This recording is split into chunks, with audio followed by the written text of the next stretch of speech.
जो संसद और विधानसभाओं के अंदर सांसद के रूप में, विधायक के तौर पर और मंत्री के तौर पर एससी एसटी ओबीसी का प्रतिनिधित्व करते हैं, इस बैकवर्ड क्लास का प्रतिनिधित्व करते हैं, लेकिन संसद में जाकर गूंगे बहरे बनकर बैठ जाते हैं, विधानसभाओं में जाकर गूंगे बहरे बनकर बैठ जाते हैं। कि ऐसे लोगों को समाज का नेतृत्व करना चाहिए? कोई हक है उन्हें?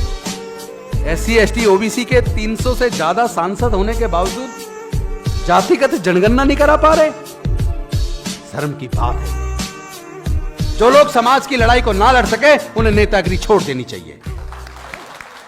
एससी एसटी ओबीसी तीनों को मिलाकर बैकवर्ड क्लासेस बनता है। एससी भी बैकवर्ड क्लास में आता है, एसटी भी बैकवर्ड क्लास में आता है और ओबीसी भी बैकवर्ड क्लास में आता है। और तीनों एकजुट होंगे तो ताकत बनेगी। और जब ताकत बन जाएगी और हमारे लोग जागरूक हो जाएंगे, फिर किसी की हिम्मत नहीं है जो हमारे लोगों से उनके अधिकार को छीन ले। जो सरकारें सरकारी खर्चे पर देश के बच्चों को सरकारी खर्चे पर पढ़ा ना सके, जो सरकारें हमारे बच्चों की पढ़ाई का खर्चा ना उठा सके, जो सरकारें हमारे लोगों के इलाज का खर्चा ना उठा सके, ऐसी सरकारों को सत्ता में बने रहने का कोई हक नहीं है। अब अपने समाज को तैयार करना पड़ेगा।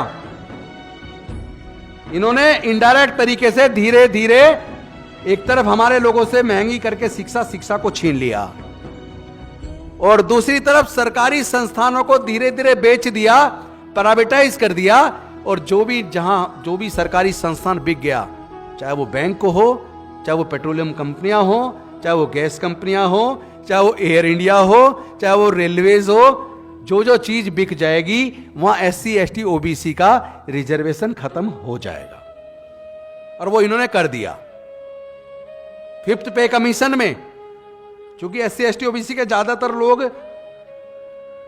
फोर्थ क्लास में आया करते थे, लेकिन फिफ्थ पे कमीशन में केंद्र की सरकार ने फोर्थ क्लास एम्प्लॉयमेंट को पूरी तरह बैन करके ठेके पे दे दिया, आउटसोर्स कर दिया। ठेकेदारी प्रथा लागू करके हमारे लोगों के फोर्थ क्लास के जॉब को भी छीन लिया। तो क्या इस साजिश को आप कभी समझेंगे या नहीं समझेंगे? क्या हमारे इन नेताओं को मिलकर समाज के अंदर जाके इस तरह के षड्यंत्र को बताना नहीं चाहिए? क्या मैं बस इस बात से खुश हो जाऊं कि मैं मंत्री हूं? क्या मेरी समाज के प्रति कोई जिम्मेदारी नहीं है? क्या मैं बहुजन समाज के लोगों को, मूल निवासियों को, बैकवर्ड क्लास के लोगों को जागरूक करके उनके हक अधिकार के बारे में ना बताऊं? क्या उनके हक अधिकार की लड़ाई को हम सारे नेताओं को मिलकर नहीं लड़ना चाहिए?